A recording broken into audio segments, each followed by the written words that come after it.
नमस्कार दोस्तों। कोई एक्सपेरिमेंट कितना खतरनाक हो सकता है और मानव जाति को नुकसान पहुंचा सकता है, ये मूवी बखूबी बताती है। जिसमें दो वैज्ञानिक अपनी जुनून से चलते साइंस की मदद से एक आविष्कार को बनाते हैं और खुद उसमें फंस कर रह जाते हैं। दोस्तों, मूवी की स्टार्टिंग में हमें क्लाइव और एल्सा को एक लैब में दिखाया जाता है, जो एक जेनेटिक इंजीनियर होते हैं और बहुत से जानवर और जीव के डीएनए की मदद से फ्रेड और गिंगर नाम के दो जीवों को बनाते हैं, जो एक ऐसा प्रोटीन देता है जिससे जानवर की दवाई बनाई जा सके।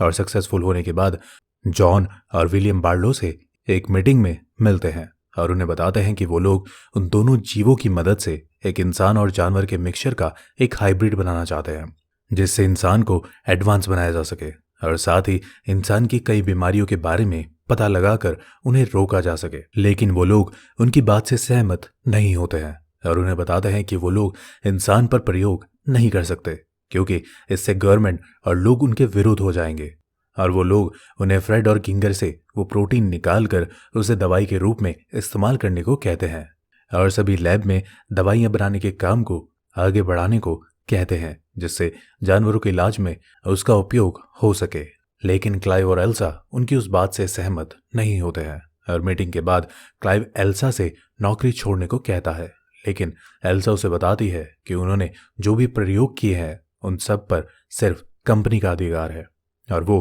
क्लाइव को चुपके से एक प्रयोग करने के बारे में बताती है, जिससे ये लोग लैब में जाकर बहुत सारे डीएनए टेस्ट करते हैं और बहुत फेल होने के बाद आखिरकार एक डीएनए बनाने में कामयाब हो जाते हैं। और एल्सा अपने प्रयोग को टेस्ट करने के लिए ले जाकर लैब के एक रूम में लगा देती है, जिससे क्लाइव उसे मना करता है। लेकिन वो उसे बताती है कि वो देखना चाहती है कि उसका प्रयोग काम करता है या नहीं, और कुछ समय बाद वो उस चीज को मिटा देंगे। हालांकि क्लाइव मना करता है, लेकिन बाद में वो सहमत हो जाता है। और वहीं हमें गैविन को दिखाया जाता है, जो उसी लैब में काम करता है। और उसके बाद रात में क्लाइव एल्सा को खुद का बच्चा पैदा करने के प्लान के बारे में बताता है, लेकिन काम के लोड की वजह से कुछ समय के लिए मना कर देती है। और वहीं क्लाइव मोबाइल में लैब के अलार्म को देखता है और ये दोनों लैब में चले जाते हैं, जहां उन्हें पता चलता है कि बच्चा समय से पहले बाहर आने लगता है। और ऐसे देखते हुए एल्सा अपने हाथ से बच्चा बाहर निकालने के बारे में बताती है, जिससे जैसे ही वो हाथ डालती है कि बच्चा उसे काटने लगता है, जिससे क्लाइव उस कांच को तोड़कर उस चीज को काट देता है जिसमें बच्चा होता है। और वहीं काटने की वजह से एल्सा भी बेहोश हो जाती है, जिससे क्लाइव उसे ठीक करता है और ये लोग उस चीज को एक बॉक्स में रखकर घर वापस आ जाते हैं, जहां क्लाइव उसे उस चीज को खत्म करने के बारे में बताता है। लेकिन एल्सा उसे बताती है कि वो इससे बहुत कुछ सीख सकते हैं, लेकिन वो उसकी बात नहीं मानता और ये लोग लैब चले जाते हैं, जहां जैसे ही क्लाइव उसे मारने अंदर जाता है, वो देखते हैं कि वो चीज मरी हुई होती है। और जैसे ही क्लाइव बाहर जाता है, एल्सा को पता चलता है कि वो बच्चा उस चीज से बाहर निकल गया होता है और वो वहां से भागने की कोशिश करता है, जिससे क्लाइव उसे बाहर निकलने को कहता है, जिससे वो जहरीली गैस छोड़ सके। लेकिन एल्सा उसकी बात नहीं मानती और जैसे ही उसके पास आती है, क्लाइव उसे बाहर निकाल कर ले आता है और उसे मारने को कहता है। और एल्सा और उसे बेहोश करके पता लगाती है कि उन्होंने क्या बनाया है और वो उसकी टेस्टिंग करते हैं और उन्हें पता चलता है कि वो एक मादा है जिसकी ग्रोथ बहुत तेजी से हो रही है। और फिर जब क्लाइव उसे खाना खिलाता है, वह उस खाने को नहीं खाती और एल्सा की गोद में कूदकर कुछ मीठी गोलियां खाने लगती है, जिससे वो उसे मीठी चीजें खाने को देते हैं। और साथ ही क्लाइव ये सब एक्सपेरिमेंट रिकॉर्ड करता है और फिर क्लाइव विलियम से मिलने जाता है, जो उसे बताता है कि जानवरों की दवाइयां बनाने पर काम जल्द पूरा करना होगा, जिससे वो इन्वेस्टर को खुश करके कंपनी को आगे बढ़ा सके। और हम देखते हैं कि ड्रेन की ग्रोथ बहुत तेजी से बढ़ रही होती है, जिससे एल्सा उसे नई नई चीजें सिखाती है जो वो बहुत आसानी से सीख रही होती है। और वहीं एल्सा के साथ ज्यादा घुलने पर क्लाइव उससे गुस्सा होता है और उसे बताता है कि उन्हें उसे छुपा कर रखना होगा, क्योंकि बिल्डिंग की मरम्मत कभी भी हो सकती है। जिससे उनकी बात सुनकर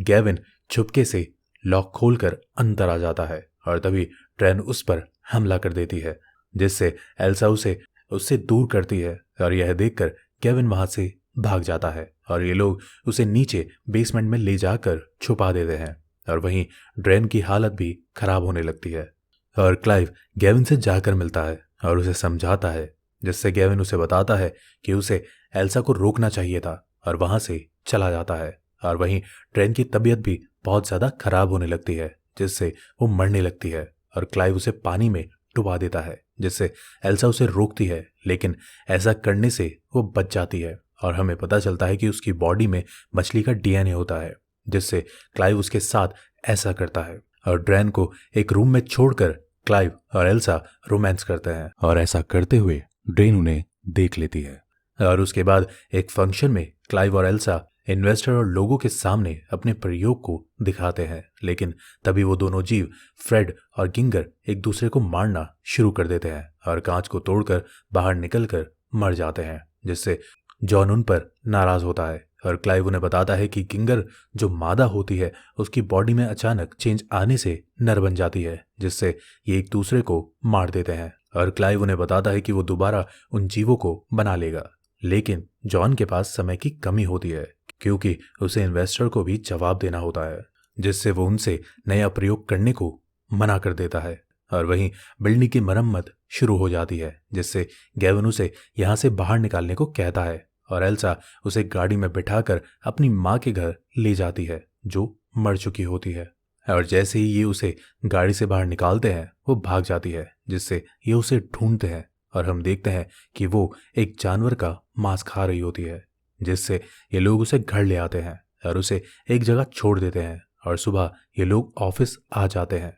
और वहीं ड्रेन भी एल्सा के मेकअप किट खोलकर खुद को देखती है और घर में एक बिल्ली को पकड़कर अपने पास रख लेती है। और शाम को जब ये लोग वापस आते हैं तो उनसे बाहर घूमने को कहती है और मना करने पर गुस्सा होकर चीजें तोड़ने लगती है, जिससे एल्सा भी उस पर गुस्सा होती है और ड्रेन कांच तोड़कर छत पर चढ़ जाती है, जिससे ये लोग उसके पीछे जाकर उसे समझाते हैं, जिससे वो मान जाती है। और अगले दिन क्लाइव जॉब पर अकेला जाता है, जिससे एल्सा के ना आने पर विलियम उनसे नाराज हो जाता है। और वहीं एल्सा ड्रेन का मेकअप करती है और देखती है कि उसने कुछ ड्राइंग बनाई होती है जो बहुत अच्छी होती है। और वहीं वो उस बिल्ली को देखती है जिसे ड्रेन पाल रही होती है, जिससे एल्सा उसे बताती है कि बिल्ली से उसको बीमारी हो सकती है और वो उससे उसे दूर ले जाती है, जिससे ड्रेन निराश हो जाती है। और शाम को जब क्लाइव घर आता है तो देखता है कि एल्सा सो रही होती है और ड्रेन को निराश देखकर वो उसके साथ डांस करता है और उसकी ओर आकर्षित हो जाता है, जिससे खुद को संभाल कर डांस बीच में छोड़कर सोने चला जाता है। और सुबह एल्सा पर नाराज होता है क्योंकि उसने ड्रेन की बॉडी में अपना डीएनए मिलाकर उसे बनाया होता है और वहां से ऑफिस चला जाता है। और उसके जाने के बाद एल्सा ड्रेन को उसकी बिल्ली वापस कर देती है, जिससे ड्रेन उसको डंक मारकर मार देती है। और यह देखकर एल्सा उसे थप्पड़ मार देती है, जिससे वो एल्सा पर झपट्टा मारती है और उससे चाबी लेकर जैसे ही बाहर जाने लगती है कि एल्सा उसके सर पर मारकर उसे बेहोश कर देती है और उसे बांधकर उसके कपड़े उतार देती है और एक इंजेक्शन देकर उसके डंक को काट देती है, जिससे क्लाइव उसकी आवाज सुन लेता है। और जैसे ही अंदर आता है तो एल्सा उसे बताती है कि उसने उसके डंक से एक बिल्ली मार दी है और भागने की कोशिश की है, इसलिए उसने उसका डंक काट दिया है। और उस डंक को अपने साथ लेकर लैब में चली जाती है और उस पर एक्सपेरिमेंट करती है। और वहीं क्लाइव ड्रेन की बॉडी पर एक चादर डाल देता है और रूम में आकर कैमरे में उसे देखता है, जिससे वो दोबारा उसकी ओर आकर्षित होने लगता है और अपने आप को संभालता है। और वहीं एल्सा उस डंक की मदद से प्रोटीन बना लेती है और विलियम से मिलती है, जहां वो उससे गुस्सा होता है और एल्सा उसे बताती है कि उसने वो प्रोटीन बना लिया है जिसकी उन्हें जरूरत होती है और वहां से चली जाती है। और वहीं क्लाइव ड्रेन के पास जाता है, जिससे ड्रेन उसे किस करना शुरू कर देती है और क्लाइव उसे खुद से अलग करने की कोशिश करता है, लेकिन नहीं कर पाता और इनके बीच रोमांस शुरू हो जाता है। और तभी वहां एल्सा आ जाती है और उन्हें इस हालत में देखकर घर से बाहर चली जाती है, जिससे क्लाइव उसके पीछे जाता है, लेकिन वो गाड़ी लेकर वहां से अपने पुराने घर पर चली जाती है, जिससे क्लाइव उसके पास जाता है और उससे माफी मांगने की कोशिश करता है, लेकिन एल्सा उसकी बात नहीं सुनती है, जिससे वो उस पर ड्रेन को बनाने पर नाराज होता है और उसे बताता है कि उन्होंने जो ड्रेन के साथ किया वो गलत है, उसे उसकी पूंछ नहीं काटनी चाहिए थी। और यह सुनकर एल्सा भी निराश हो जाती है और उसे बताती है कि उसने उसकी पूंछ से वो प्रोटीन बना लिया है और यह प्रोटीन उन दोनों जीवों से बने प्रोटीन से ज्यादा असरदार है। और सब चीजों को सही करने के लिए क्लाइव उसे मारने को कहता है और वो उसे मारने वहां पहुंच जाते हैं और देखते हैं कि वो मर चुकी होती है। और यह देखकर एल्सा बहुत रोती है और ये लोग उसे ले जाकर गाड़ देते हैं और उसकी सब चीजों को जला देते हैं। और वहीं केविन भी विलियम को उनके पास लेकर आ जाता है क्योंकि एल्सा ने विलियम को जो प्रोटीन दिया होता है इसमें इंसानी डीएनए होता है, जिससे उसे पता चल जाता है कि इंसान अभी भी जिंदा है। और विलियम उनसे उस चीज को उन्हें दिखाने को कहता है, जिससे एल्सा उसे बताती है कि वो मर चुकी है। लेकिन विलियम को उन पर विश्वास नहीं होता है, जिससे एल्सा उसे वो गड्ढा दिखाती है जहां उन्होंने उसे गाड़ा होता है और वो वहां से चला जाता है। और अचानक से उसके चिल्लाने की आवाज आती है, जिससे ये लोग वहां जाते हैं और देखते हैं कि वो मरा पड़ा होता है और ड्रेन भी जिंदा होती है। लेकिन अब वो मादा नहीं रहती बल्कि नर बन जाता है, जैसा उन जीवों के साथ होता है। और वो गैविन को पकड़कर अपनी साथ ले जाता है, जिससे वो दोनों उसका पीछा करते हैं। लेकिन एल्सा उसे बताती है कि उन दोनों को वहां से जाना चाहिए, लेकिन क्लाइव उसकी बात नहीं मानता और वो एक नदी में अपने भाई को ढूंढने कूद जाता है, जिससे एल्सा उसे बचाती है। और एल्सा को देखकर ड्रेन उसके पीछे पड़ जाता है, जिससे एल्सा उससे भागती है और वो एल्सा को एक जगह पकड़कर अपने डंक से उसके साथ सेक्स करने लगता है। और जब क्लाइव यह देखता है तो वो एक डंडा उसकी पीठ से आर पार कर देता है, लेकिन वो मरता नहीं है। जैसे ही क्लाइव को मारने वाली होती है कि एल्सा उसे पकड़कर पत्थर से उसका सर फोड़कर उसे मार देती है, लेकिन मरने से पहले वो क्लाइव को डंक मार देता है, जिससे वो वहीं मर जाता है और एल्सा भी बेहोश हो जाती है। और कुछ समय बाद हम देखते हैं कि एल्सा उस जीव की वजह से प्रेग्नेंट हो जाती है और उसकी बॉडी में वही प्रोटीन होता है जिसकी सभी को जरूरत होती है। और जॉन उसे एक चेक साइन करके दे देती है, जिससे वो उस बच्चे को पैदा कर सके और ये लोग उस पर एक्सपेरिमेंट करके और प्रोटीन ले सकें। और एक्सपेरिमेंट को करने के लिए एल्सा मान जाती है और ये क्लासिक मूवी यहीं खत्म हो जाती है। दोस्तों, 2009 में रिलीज हुई इस मूवी की IMDb रेटिंग 5.7 है और $30 मिलियन में बनी इस मूवी ने बॉक्स ऑफिस पर $27 मिलियन की कमाई की थी। तो दोस्तों, आज के लिए बस इतना ही। फिर लौटूंगा एक नई मूवी की एक नई कहानी के साथ। तब तक के लिए धन्यवाद।